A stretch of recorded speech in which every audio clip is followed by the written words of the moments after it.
Salut à tous, on se retrouve dans le Gard aujourd'hui pour une nouvelle vidéo Sonu Baits. J'ai décidé de vous amener sur un petit étang communal, donc du village de Bellegarde, qui est peuplé de carassins, de carpes, quelques tanches. Et j'ai décidé aujourd'hui de venir y faire une pêche très simple, une pêche, j'ai envie de dire, comme j'aime le dire, d'école, où j'ai monté une canne, un méthode, un bas de ligne, et où j'ai préparé un mélange d'amorces qu'on va regarder de suite.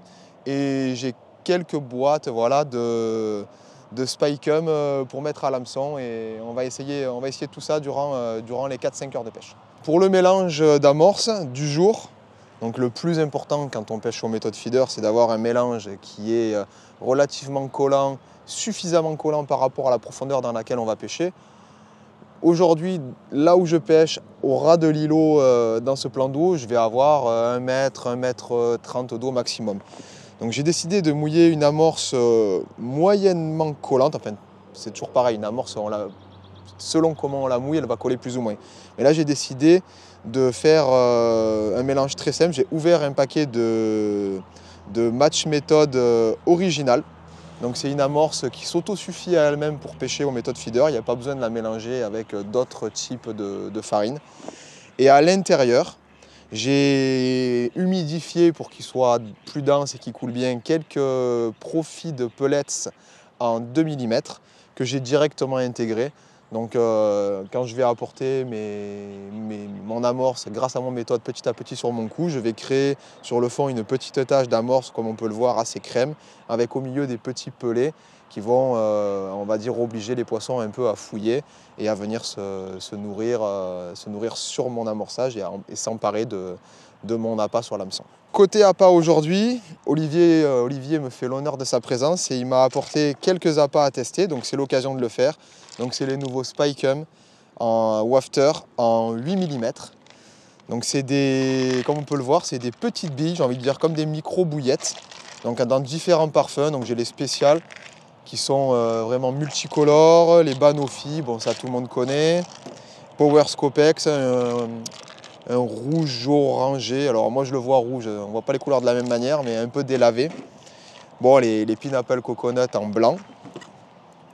Les fameuses Salted Caramel que tout le monde connaît maintenant, c'est une valeur sûre également, donc caramel salé. Et puis après, quelques fluos roses, les roses délavés que j'apprécie énormément. Donc j'utilise moi d'habitude en Bandom. Donc forme Bandom, c'est une forme de dumbbell, comme on appelle ça, d'halter. Là ici, ils sont sur une forme ronde, donc ça je pense que ça va me plaire. Et puis les derniers, les chocolate orange, pareil, orange, saveur orange et chocolat. Donc je vais mettre ça dans la tablette. Et puis on va essayer tout ça en cours de pêche, voir lequel marche le mieux sur le parcours avec mon combo d'amorces pelées. Donc je pense que c'est un ensemble et il faut trouver l'équilibre pour piquer les poissons qui vont rentrer sur le coup.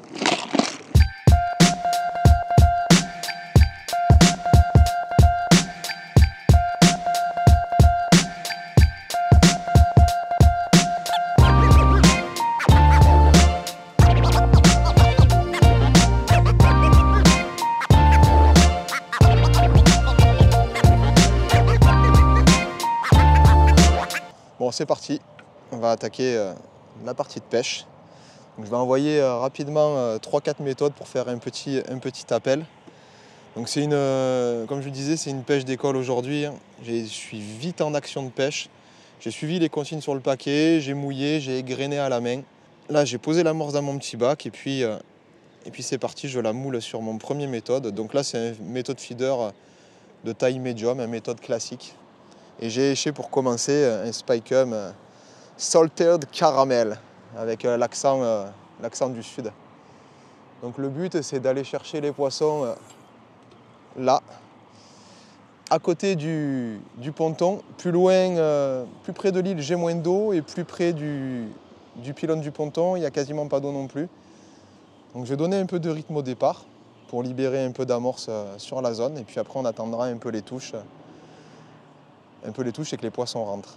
Donc les carpes, c'est quand même des poissons qui sont un petit peu méfiantes, surtout en début de partie de pêche, avant qu'elles découvrent mon match méthode originales. Et une fois qu'elles auront le nez dedans, elles prendront un peu plus la confiance.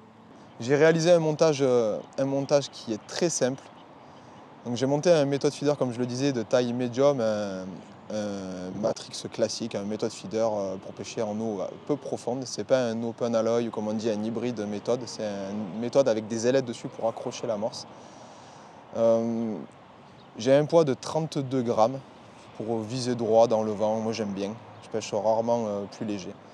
Et j'ai monté dessus un bas de ligne pré-monté, je ne me suis pas embêté. Donc de 4 pouces en 23 centièmes et demi et de taille, là c'est du 14, mais si j'ai mis un hameçon de 12. Je pourrais être amené, je pense, à passer sur un hameçon de 14 justement au vu de la taille des appâts. Je pense que pour le 8 mm, le 14 ça irait bien. Bon, le montage que j'utilise aujourd'hui est très simple. Donc j'ai mis 2 stop flottes sur la ligne. J'ai passé mon méthode feeder et j'ai enfermé mon attache rapide en dessous du méthode feeder dans une grande boucle vrillée qui dépasse d'environ 10-15 cm mon méthode pour plaquer la ligne sur le fond et au passage éviter un petit peu que les dorsales des carpes viennent abîmer prématurément le bas de ligne. Donc ça fait un montage qui se plaque sur le fond avec une tête de ligne qui est rigide et qui va pas venir naviguer. Dessus j'ai monté un bas de ligne pré-monté matrix, donc en 23 centièmes et demi, avec un hameçon de 12 et un Spicum Salted Caramel en 8 mm. Voilà, donc c'est très très simple. On voit des fouilles un peu partout sur la zone, plus ou moins loin de la berge. Donc c'est très certainement des poissons qui sont en activité.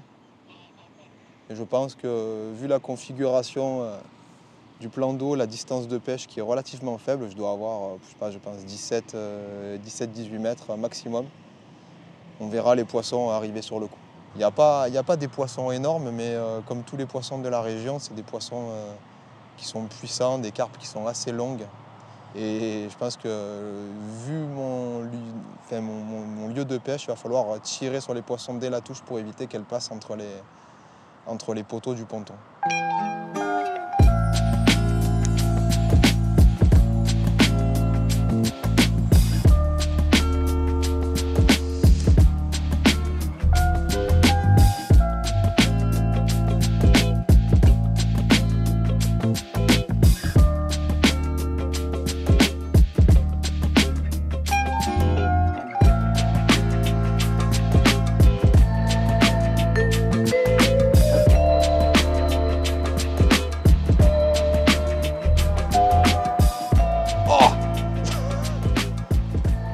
Elle n'était pas passée derrière les...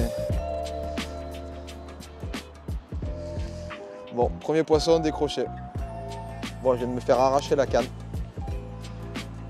Ça n'a pas attendu, j'étais à 7 minutes 30 la première touche.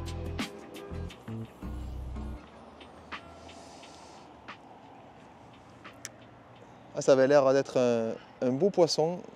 Je l'ai retenu pour pas qu'elle aille sous le ponton, elle s'est décrochée légèrement sur la droite. Bon, je suis confiant, ça veut dire que les poissons réagissent à mon amorçage, ils sont en activité. Et en gros, pour 15 minutes de pêche, déjà toucher un beau poisson, je pense que le mélange va être adapté au jour et à la situation. Les poissons mettent le nez dedans. Là j'étais avec un Spicum caramel beurre salé, mais je sais pas, j'ai rééché un rose, un wafter rose. Je les aime bien, ceux-là, c'est mes préférés. Si j'ai pas de touche, je remettrai un caramel beurre salé pour vous faire plaisir et qu'on voit des poissons. Oh, j'ai eu une touche en retour énorme. À peine j'ai pris le contact, le poisson est remonté en surface contre le poteau du ponton. Là, alors je sais pas si c'est ça qui a fait la différence. J'ai affiné mon bas de ligne. J'étais en 23,5, je suis passé en 20 centièmes. Et j'ai mis un appât fluo, un Spicum fluo. Pour essayer un peu de jouer sur la couleur. Bon, ça fait deux changements en une seule fois. Donc je vais essayer de persister, voir si c'est ça qui fait la différence, d'affiner. Ou la couleur, j'essaierai de mettre quelque chose de plus terne sur un bas de ligne plus fin pour voir si j'ai d'autres touches.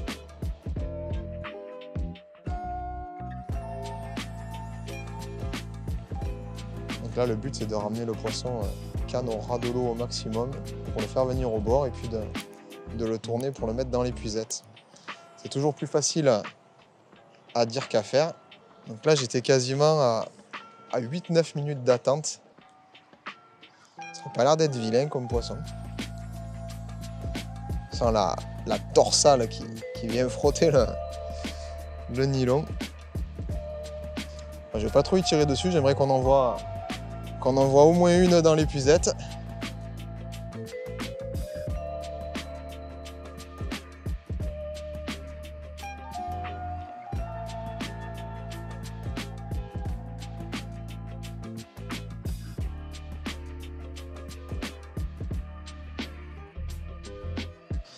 Voilà, première carpe. Elle n'est pas venue facilement, hein. Elle a du gaz, la petite. Oh, ça fait son poids quand même, hein. On n'a pas l'impression quand c'est au bout de la ligne et dans l'eau, mais en fait, ça fait un beau poisson. Je vais la poser sur le tapis, on va la regarder. C'est pour ça que j'ai eu du mal à la ramener. C'est parce qu'elle devait être en train de se nourrir sur l'amorce et elle s'est piquée par le côté. Donc j'avais pas la complète maîtrise du poisson. Bon, voilà, ça c'est le physique typique des carpes de chez nous, des carpes qui sont allongées, majorité de communes, avec des grandes bouches, des gros aspirateurs à peler et puis tout le tralala. Bon, on va la remettre à l'eau et puis j'espère qu'il y aura d'autres poissons.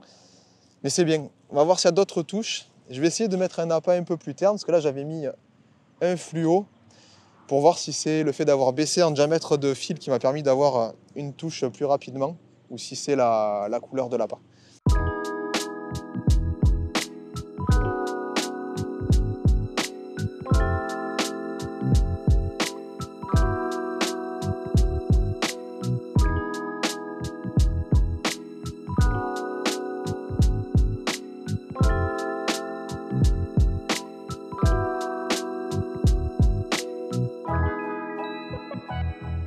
Donc c'est ces nouveaux petits Spicum en 8 mm qui, bon, on peut appeler ça des micro-bouillettes hein, pour ceux qui étaient habitués à ça.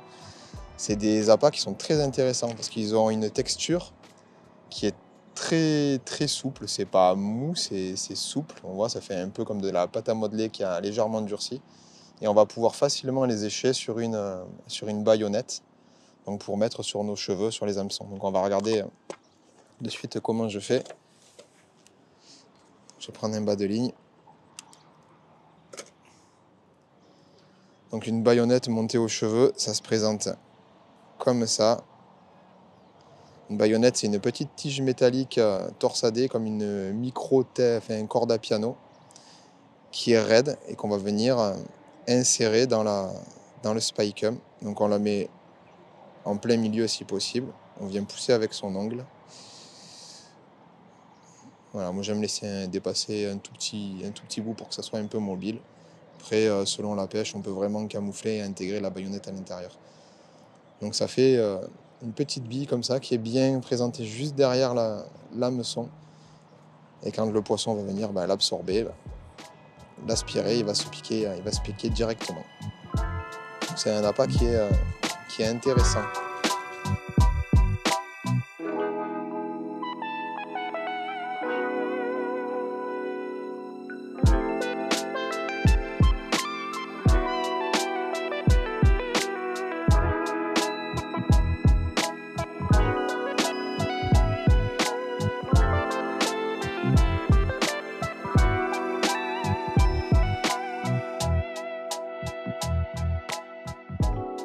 On est à environ 3 heures de pêche et je me suis rendu compte que le soleil se levant fort dans le ciel, l'amorce a séché, a bien séché même. Donc il ne faut pas hésiter en cours de pêche, quand l'amorce est sèche, à la réhumidifier. Bon, l'idéal, ce serait peut-être d'avoir un vaporisateur et de secouer. Bon, là, pour le coup, ce que je fais, je vais la remettre dans ma bassine. Et je vais y aller tranquillement en trempant ma main et en mettant un tout petit peu de l'eau au fur et à mesure, comme ça. Venir réhumidifier l'ensemble de mon volume d'amorce pour retrouver une texture un peu plus collante, quelque chose d'un peu plus collant qui va rester sur le méthode feeder quand je vais le propulser. Donc il faut que ça colle aux méthodes, mais il faut quand même que ça vienne se déliter en arrivant sur le fond assez rapidement en fonction de la rapidité des touches. Si je fais une amorce trop collante qui reste collée aux méthodes et que les carpes sont en activité, ou même n'importe quel poisson, s'empare de l'appât et que l'amorce reste sur le méthode, j'ai un risque d'en mettre un peu partout sur la zone. Tandis que si j'ai une amorce qui, une fois arrivée au fond, donc traverse la couche d'eau bien collée aux méthodes, prend l'eau immédiatement, s'imprègne d'eau et vient se déliter, là j'ai la certitude d'avoir, j'ai un bout de fil là, j'ai la certitude d'avoir une amorce qui reste précisément posée sur mon coup de pêche. Donc là on voit que même en cours de pêche et eau mouillée, on voit les petits pelets de 2 millimètres qui sont à l'intérieur. Donc c'est une belle amorce crème qui est, comme on peut le voir, pas mal collante. Et encore une fois, on peut régler le côté collant de son amorce. Une même amorce peut être plus ou moins collante en fonction du mouillage que l'on y donne. Voilà, donc là, pour moi, j'ai rajouté assez d'eau. Elle colle bien, elle se défait bien, elle va tenir aux méthodes et puis elle va travailler rapidement sur le fond pour attirer rapidement les poissons et surtout, comme je le disais, rester précisément sur mon point d'amorçage.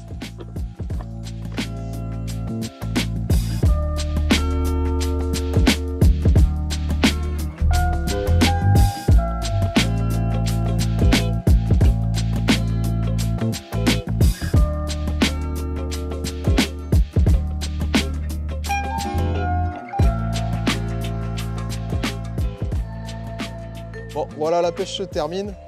Ça a été assez compliqué. J'ai dû jouer de couleurs d'èche pour essayer de déclencher les touches de 2-3 poissons. Donc j'ai sorti une carpe de l'eau, j'en décroche une. C'est-à-dire qu'entre les pluies diluviennes de la nuit, le temps couvert de ce matin où on observait une activité sur le plan d'eau et le soleil qui s'est levé au-dessus de nous, il y a eu énormément une perte d'activité totale. Par contre, ce qui est cool, c'est que j'ai pu tester les nouveaux Spicum. Donc c'est des appâts que je vais utiliser maintenant très souvent aux méthodes feeder parce qu'ils ont une texture qui est vraiment sympathique. Comme je le disais, ils sont beaucoup plus mous, beaucoup plus faciles à écher sur une baïonnette et comme vous le savez, vous l'avez vu dans mes précédentes vidéos, j'utilise essentiellement les baïonnettes pour écher les èches quand je pêche aux méthodes feeder avec des èches comme ça artificielles. Donc avec les différentes couleurs qu'on a à disposition, les différents arômes qu'on retrouve comme les classiques, le banoffee ou le chocolat orange, on va pouvoir vraiment couvrir tout type de pêche. Aujourd'hui, il n'y a pas une couleur qui est sortie du lot plus qu'une autre. Par contre, de changer on va dire de vivacité de teinte et d'être sur du terne ou du plus fluo, ça m'a permis de déclencher une paire de touches et de sortir vraiment une belle carpe comme vous avez pu le voir. Voilà, je vais tout remballer. Et puis c'est pour moi le moment de vous dire à bientôt, de vous remercier pour votre assiduité, de nous suivre sur les réseaux sociaux. On se retrouve pour d'autres vidéos. À bientôt.